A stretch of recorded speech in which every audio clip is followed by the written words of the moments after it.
Hi, everybody. This is CHAIRBOYS Chat, episode 4, and yes, I've got that right for the first time out of 4. Okay. Have to start with Wycombe Wanderers, and were you happy with 0-0 against Brentford, Wycombe at home? I think everyone in the Championship's got to be happy with a 0-0 against Brentford.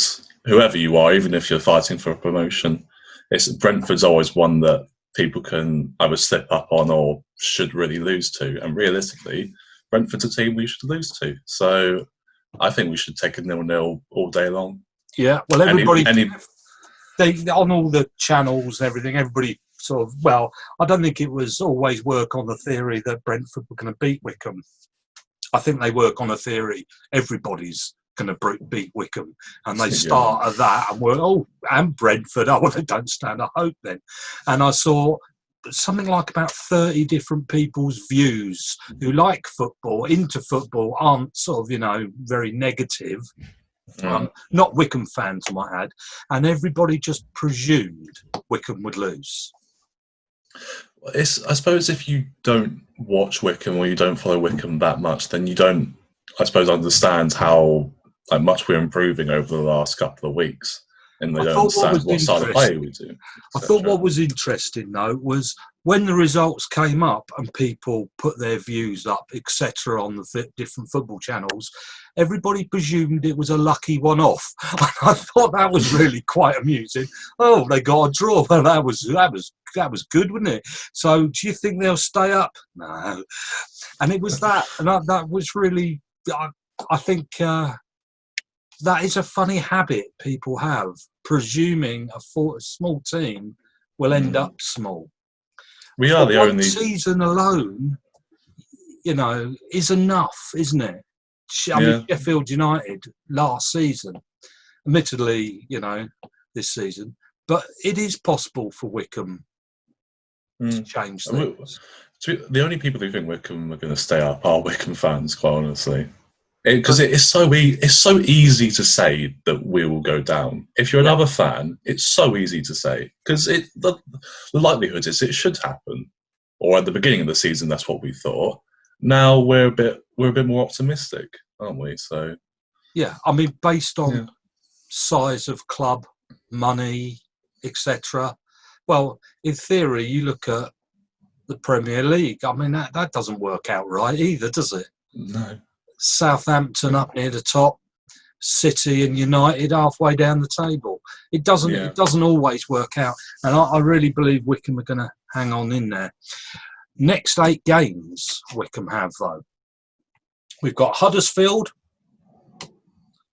Derby, winnable,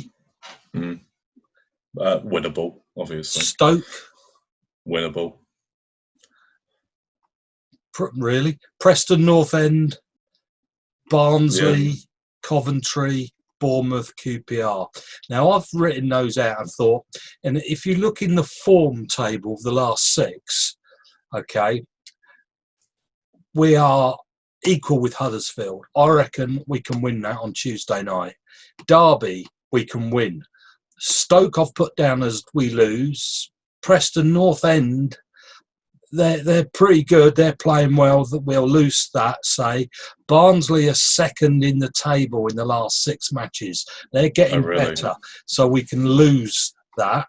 We can win Coventry, lose to Bournemouth, draw QPR.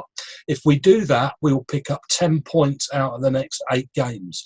And I think that is what we go for. And I think that is the least we could do. Win 3 games, Huddersfield, Derby and Coventry, and draw QPR. I'd say there's a few more in there that you could get there are, aren't there? As well. Yeah. There are. There's a few more points knocking around in there. It may not necessarily go as how you said it, but the number of points that you said we will probably get. Like, if it went as I said it, I'd be. If it went as we hope and think it will, then it should be a decent period for us. But maybe this is a period where we need to pick up more points than we should, so that when we do come across, a string of big games, then we can afford to lose a few. See, on the list of the last 6 matches, the form sheet, Derby and Coventry are the bottom two. Huddersfield are 21st. Really? Yeah, they're not doing great. They've only picked up 4 points in the last 6 games. Okay, Queen's Park Rangers have picked up 8 points, Wycombe 8 points. That's why I've given that one a draw. So we've got Derby, Coventry, the bottom two, then Huddersfield are just above Sheffield Wednesday. So those 3 games are winnable. They're the 3 out of 4 worst teams at the moment in the league. Wycombe are 14th.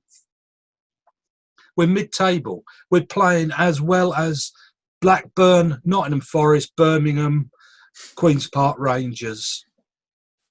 How daft is that? And That's Preston have only got 1 more point in the last 6 matches. So that is a possible, isn't it?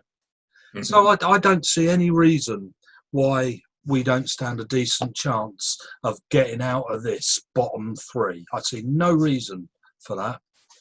What about the subs issue then? You see they changed that on Saturday. That came in to play. Did you 9 allowed on the bench, 5 subs? Is that a bonus for Wycombe or not? For Wycombe, probably not. I don't think it makes too much difference to us unless injuries do become a big concern. But I think in terms of this season and and how they've dealt with the number of games we have, I think 5 subs is fine. Because you can't tell whether in the end it will make a difference or not to the table. I'll tell you where I think it may well do, but it might not. Differences with teams is, I think, with teams like Brentford, Watford, and Bournemouth, and all the others, they with 5 subs can change tactics during the game and still have subs left. Okay, where Wycombe can't do that, but what we can is we can change the players that have run themselves off the pitch in 60 minutes and replace them with more runners. And we can do that this season. Our bench is bigger. It's decent. We won't have to bring on the goalkeeper's trainer to go in goal, which we've done. We've had to do before, just to mention to people. A 46-year-old goalkeeping trainer had to come on. Ainsworth's been on the bench, on the pitch at the age of I don't know what, as well, 40 or 40 something, 45 or something. Yeah, he was on the pitch running around. Well, no, he wasn't running around. I think he was standing next to Akinfenwa having a chat. That might actually prove a bonus, I think, to Wycombe, possibly more than other teams, because I think we're going to be the one knackered. When people say about if you have it in the Premier League, then Liverpool and Man City will have a substantial advantage. They have an advantage anyway because they have better players.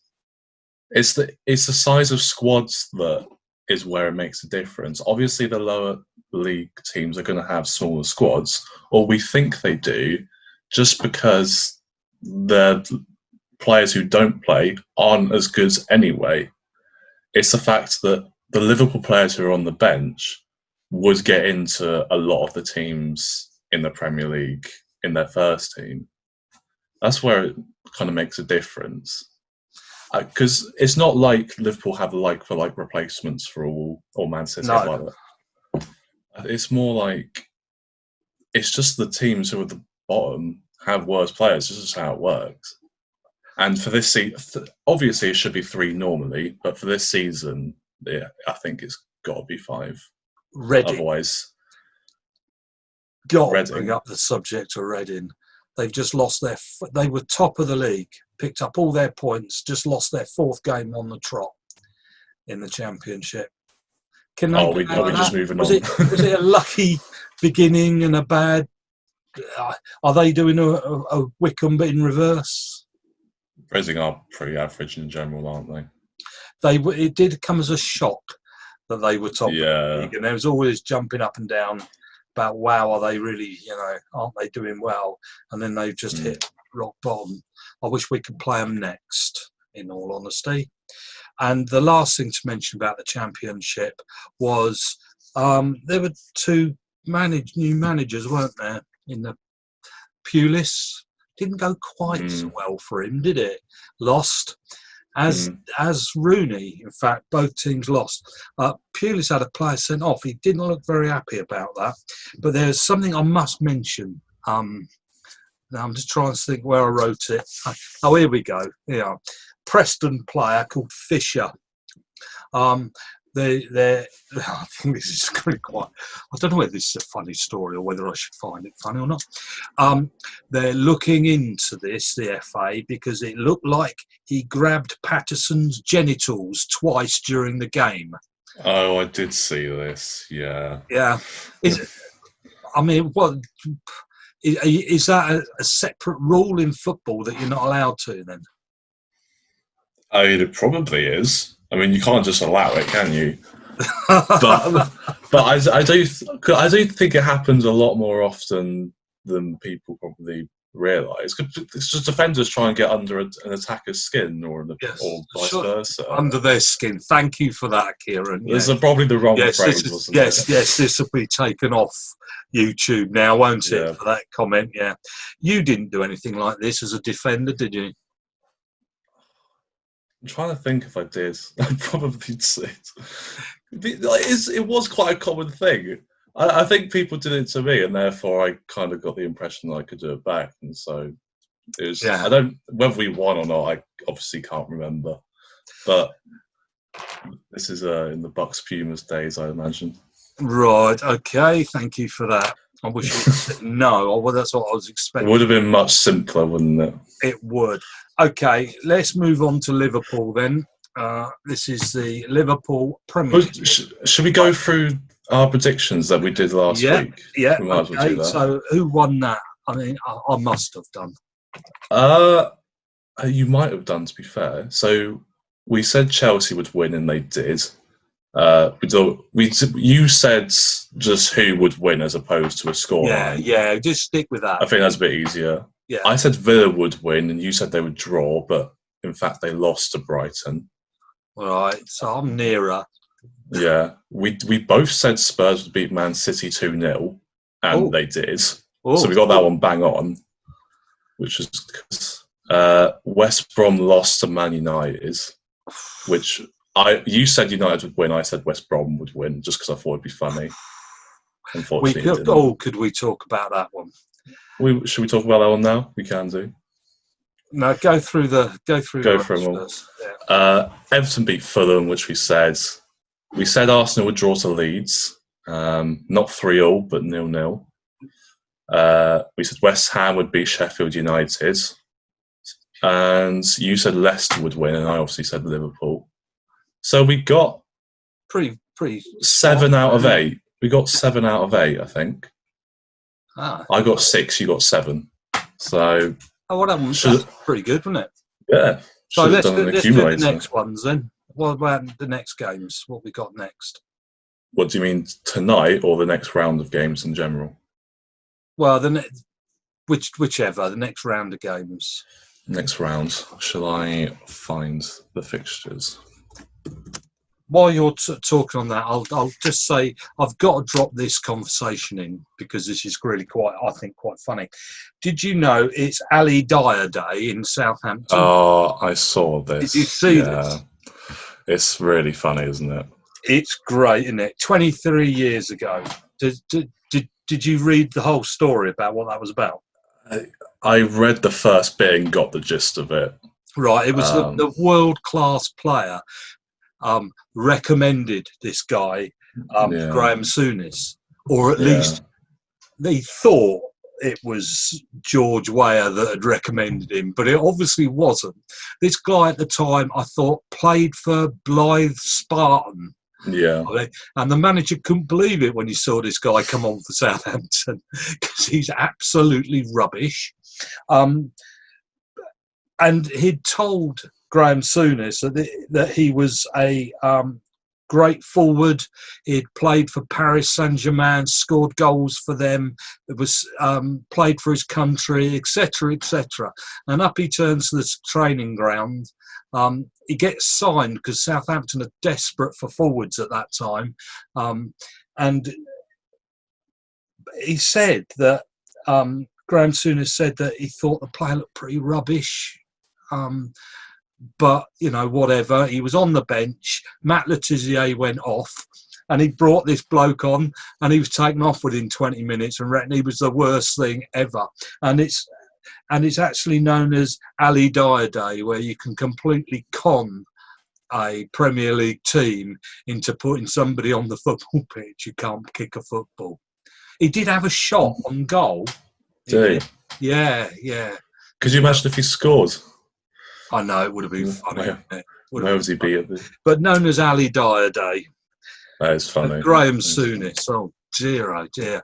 This was, I mean, you'd think you'd find something out, wouldn't you? Well, you wouldn't just take it off the fact that George Weah has supposedly called you and recommended this bloke. It's just insane how he thought that was actually legit. Why would George Weah phone Southampton? I don't. Yeah, exactly. Okay. There's many reasons why it's stupid. But. Premier League. So is Crystal Palace versus Newcastle on Friday? That's Crystal Palace to me. I'm going to say Newcastle, I think. I do quite like Newcastle for some strange reason. Brighton versus Liverpool. I mean, you assume Liverpool, but we do play midweek as well. So there is that. Okay. Man City, Burnley. I mean, you assume City. Yeah. Everton, Leeds.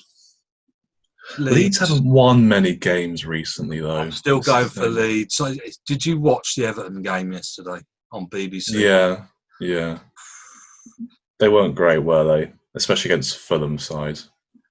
No, and Leeds are just a much quicker, better team than Fulham. Sharper. Yeah. No, mine's Leeds for that one.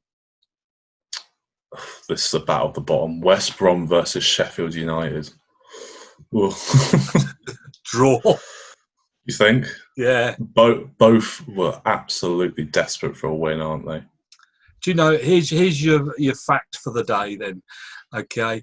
The bottom four have played the top 15 teams 26 times this season. Okay. Bottom four played the top 15. Okay. 26 times. Won none. Drawn 1, lost 25. Oh dear. So your prediction, was from this one? I hope. It's got to be a draw. I mean, no, you hope it's not a draw. So you want someone to win.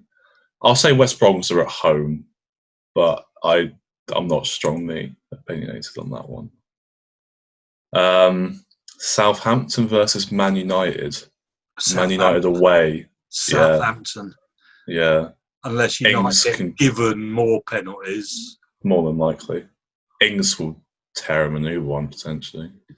Or he would Maguire, anyway. Yeah.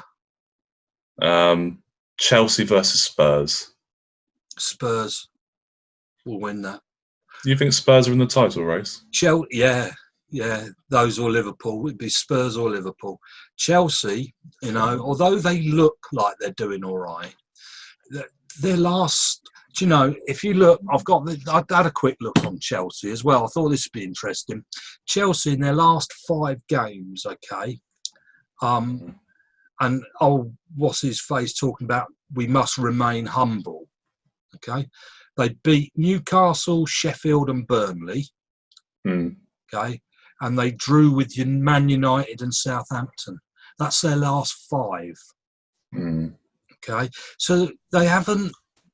I mean, to be honest, beating Burnley, Sheffield and Newcastle... It doesn't show. So does everybody else. And when they come across anybody that can kick a football correctly, and you have to say, well, United can at least, they're okay. And Chelsea were very passive again. And they can't beat either of them. No. Chelsea are quite passive against teams that, who are pretty decent, aren't they? Yeah, and against United and Southampton. Their last 3 winners make them look better than they are. Yeah, I'm not fully convinced. They have to beat a top team first for me to think that they're decent. Yeah, I don't think they'll be in the top 4 at the end anymore. Do you not think? No. I reckon it'll be the same as it is now. Just swap Leicester with City. I think Chelsea will still get in it, but I think City will get instead of Leicester. Right. What about the next one? Arsenal versus Wolves. Poor little old Arsenal. Yeah. Arteta. I mean, all that conversation. Don't people jump the gun with comments about managers? They've got it right. I mean, everybody was patting him on the back. What a great manager. He's doing everything right. He's sorting out this, sorting out that. People do like to jump the gun, and you can't decide on whether he's a good manager within 10 games, 20 games or 30 games. I don't think. It takes a bit longer than that even. And I don't think he's got it quite right yet. But they were saying there's a few arguments going on in that dressing room, and it's not a happy players in there at the moment. Wasn't it Ceballos and David Luiz had a fight the other day? Yeah. Pepe obviously yesterday getting sent off for his headbutt. Yeah, there looks a few little cracks knocking around there that he's got to fix. Whether that's getting rid of kind of like players who are causing a bit of beef in the camp or something else, but yeah. So who's they playing? Wolves. I mean, I'm going to say Wolves. Yeah. Leicester versus Fulham. I mean, you assume Leicester, don't you? Oh, I'd love Fulham to win. Really? But I think he's going to be the first manager to go, Fulham's manager. What's his name? Scott Parker. Yeah. Do you know he walked off the pitch potentially. Did you see him? No. Well, what happens when Wycombe win, lose or draw? Ainsworth's on there, isn't he? With a sort of wrapping his arms around them, congratulating the opposition. He's on the pitch with everybody. What happens with Klopp? Klopp's got his arms around. Klopp's talking to his players, even when they lose, even if he's angry. But inside, whatever. But he shows emotion and he gets out there and he talks first. Because it's going to be your players you rely on next time. Okay? What did he do? He put his head down and just slowly strolled off the pitch without talking to any player. And I think that just brings depression. I mean, he should have been congratulating them for fighting. Even if he didn't want to do that, he's kind of got to, hasn't he? It don't matter whether he agrees or he doesn't. It doesn't matter. You've got it's their spirit that's going to show on the football pitch. And if your spirit is down there, that's going to show on the football pitch. And I think he's next to go, and I think he probably knows it. He is struggling, isn't he? He's only there at the moment because he got them promoted, isn't he? Yeah. That's what he's buying. Yeah. And West Brom's manager will probably go as well, in my opinion. Yeah. If they want, they just need they both need new motivations, new people to, kind of push them to try and stay up, because they both just seem very depleted at the moment, don't they? Yeah. And everybody talking about Burnley hanging around and, they won't be there at the end. I think they might be. Burnley know what they're doing. Like, they may be losing games at the moment, but they will go on a run and get enough points to stay up. Because they just do that, don't they? Burnley, the Premier League's Wycombe Wanderers, yeah? Essentially. I wouldn't want to compare us to Burnley, but yeah. Wow. And the last game is West Ham versus Aston Villa. So that could be pretty good.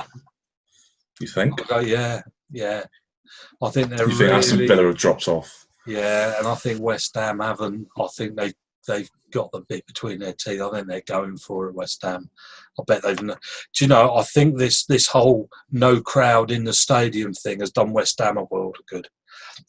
they haven't had the fans on their back. The manager actually is free to go out there and lose. Whereas I think there's too much pressure. Yeah, I think that's been taken off the players and off of him, and I think that's showing. I mean, Ollie keeps going on about that as well. You know, if we'd got the fans in it, and I'm thinking they'd be on your back. That'd make it worse. That would make it worse. You're better off not having any fans in that stadium. Yeah. Okay. Or losing 6-1 to Tottenham. Yes. Mind you, Liverpool. Talking of Tottenham, we've got to say about Tottenham before we have a 2-minute on Liverpool. Song. Brilliant, isn't he? But you know, they played him on the opposite side for this match against City, so that he wasn't running against Walker. Makes sense. Yeah, so he swapped him and did as well on the opposite side. But what Mourinho? What's happened to him? He's got a smile on his face. He does for some reason. He's a good laugh again, isn't he? Yeah, he's worked out his system at Tottenham, and he's doing really well, to be honest. Like Harry Kane at the moment, best player in the league. As much as you may call him a penalty merchant, which for England he kind of is. At Spurs at the minute, he is playing unbelievably. The only thing that will let Spurs down is they still have a few players in defence who will make mistakes. Yes. They still have Eric Dyer at centre-back. He is going to make a mistake during the season, probably more than one. Yes, yes. That's what will let them down.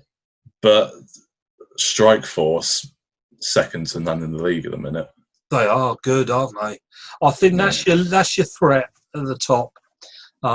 They've never held that together before. Whenever they get close to winning anything, it's dropped. But will he let it? Well, when they've had title challenges before, it's been, who was it? Was it Villas-Boas back in the day? It was Villas-Boas and Pochettino. You can't see Mourinho letting it happen, can you? No. Because Mourinho just knows what he's doing. It's funny because he's just a different manager from what we saw at Man United. I wonder why. I mean, I can imagine Tottenham's just a happier place to be. Yeah.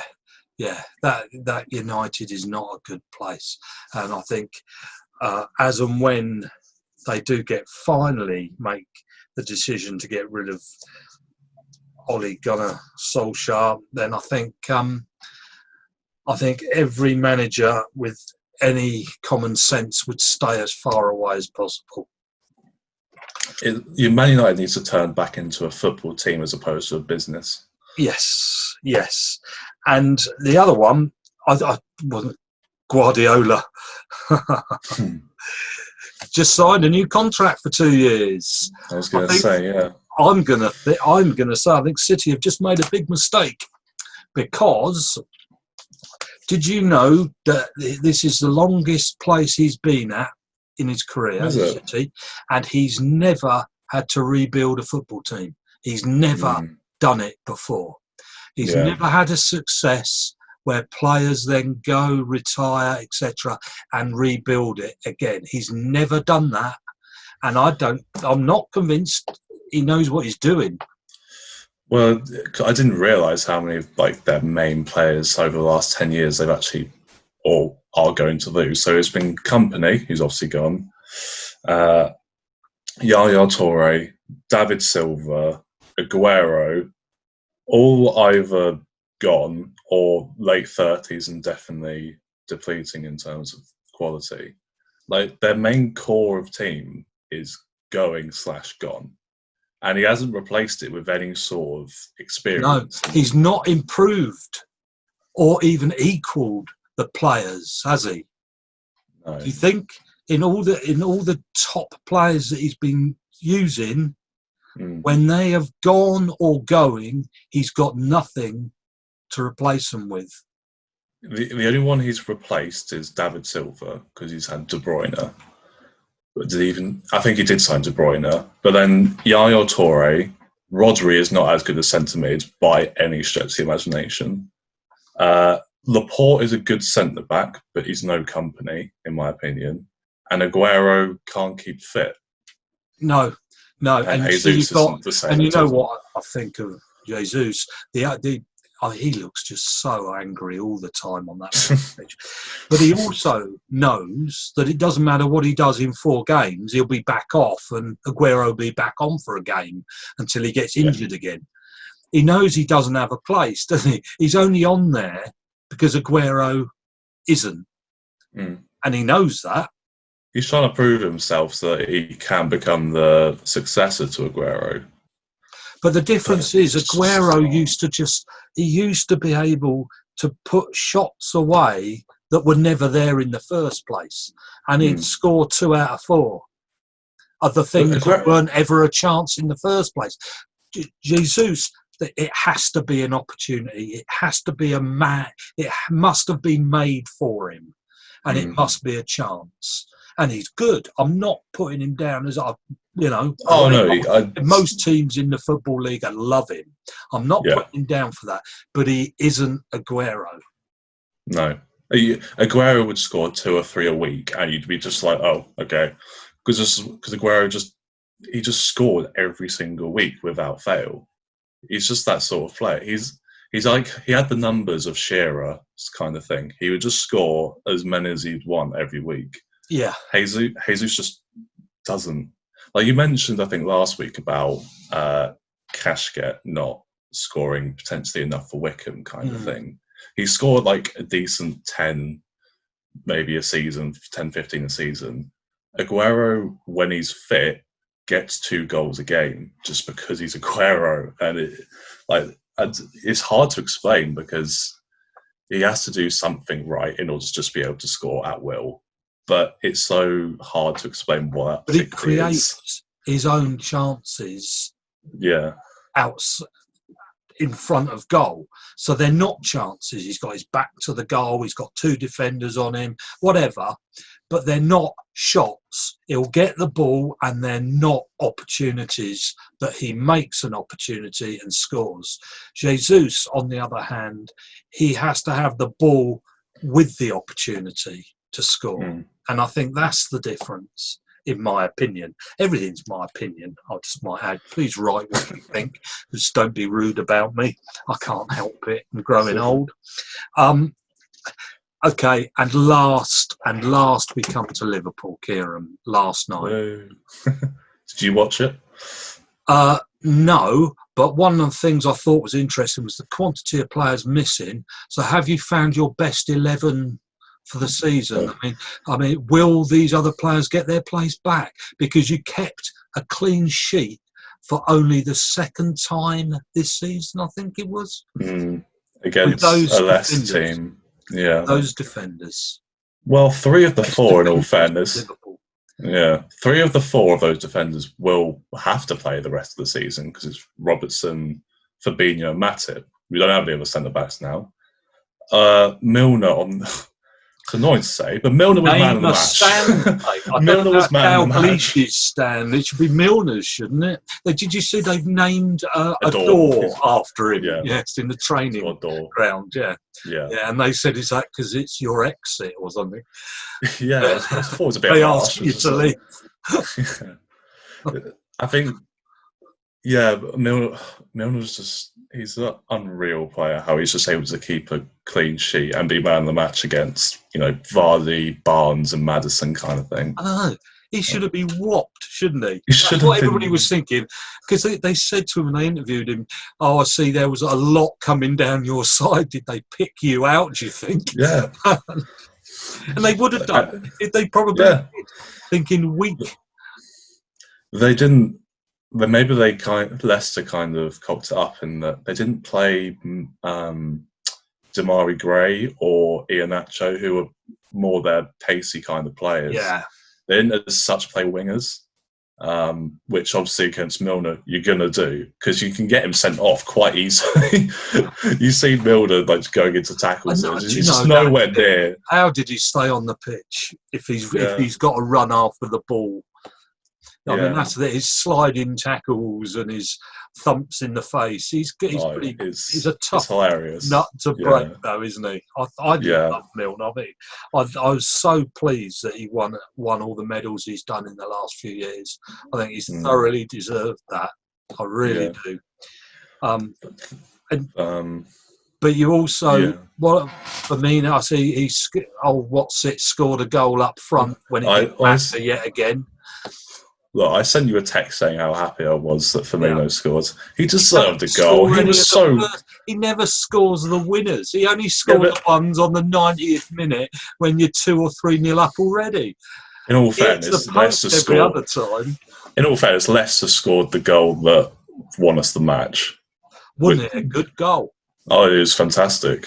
He was unlucky. He wasn't unlucky at all. He just didn't look at the ball. He was too bothered with chasing Mane around that box. It got him, and he was paying all attention to Mane behind him. Okay, got hold of him, and Mane down here, he's up here, and all he's fussed about, and he's sort of knowing the ball's coming at him, but there's a player in front of him, and he's not paying attention. He's worrying about him, and he turns like this, and the ball comes at him, and it's just instinct, go boom. And then it goes to the net. And they say it was unlucky. No, it was bad, is what it was.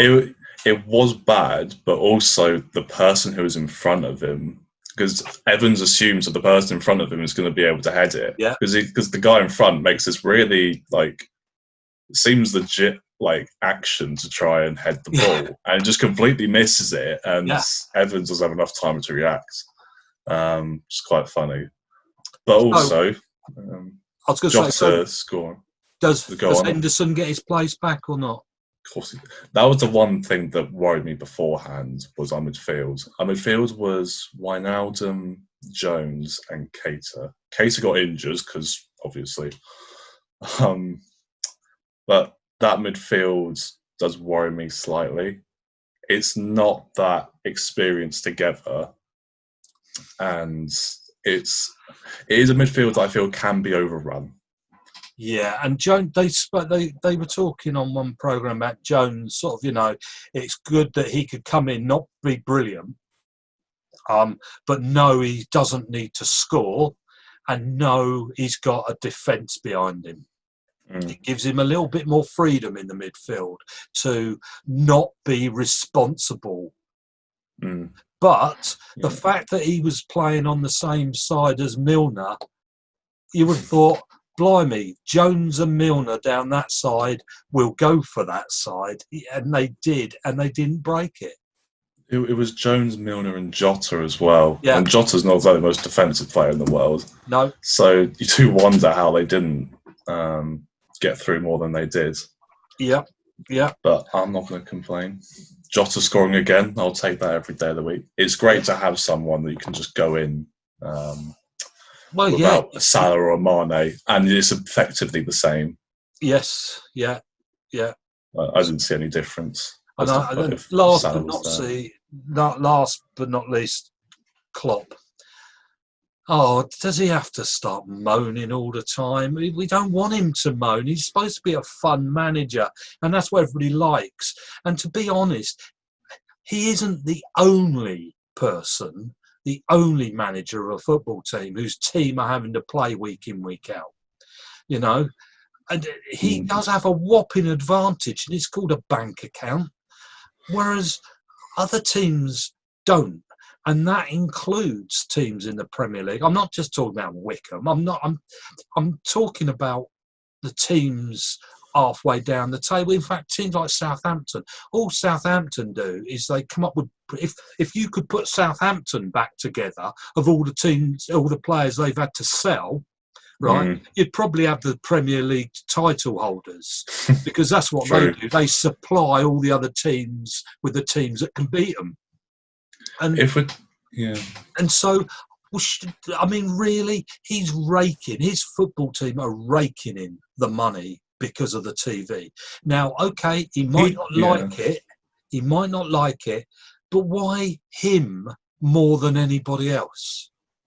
Because his players are getting injured every single week. Because, yeah. Every week we have 2 new players who are injured. That's his problem.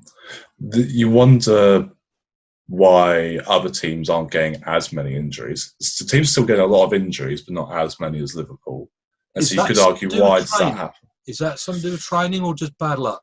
People normally say that Klopp's training is more intense than others, but you can't, well, I was going to say you can't just change that, but it's situational, so you probably can. Although I do agree with him in that sometimes you can have a week where you play Saturday, Wednesday, Sunday or something because of Champions League in the midweek. However, not every week. So I agree with him on that, but I somewhat disagree with him in how much he is complaining. Yes, it's because boring. At this point, and then shut up, because it's not going to change much. Wycombe have got 8 games from now until Christmas Day. We've got 8 games. I think Liverpool have like 11 though. This is the thing. We have a lot, but in saying that, he has just got to get on with it at this point, because it's not going to change. It's not going to change until next season at the earliest. And hopefully everything will be back to normal anyway next season. So it will. Well, I say that, but yeah, hopefully it will stop complaining soon. Yeah. Okay, we'll give that put the end on this one then, and if anybody has any comments, then please write underneath. Keep it clean. As good as Milner keeping his game clean yesterday. Nice. And please write your comments and tell your friends about what a great site this is. There isn't a bonus this time, Kieran, and you wouldn't have seen this yet. You might see it when I put it out there today at some point, and that is I've changed the bit at the beginning, so it's got the logo of PL and EFL on our Wycombe Wanderers flag logo, and also it's got a little bit of music. First 15 seconds, an opening piece of music, which I'm allowed to use. It's not copyrighted. Did you write it? Oh yeah. I've actually, we should have used Led Zeppelin's Stairway to Heaven, really, is for Wycombe. Okay, and with that, we'll say goodbye and see you next week for Chairboys Chat 5.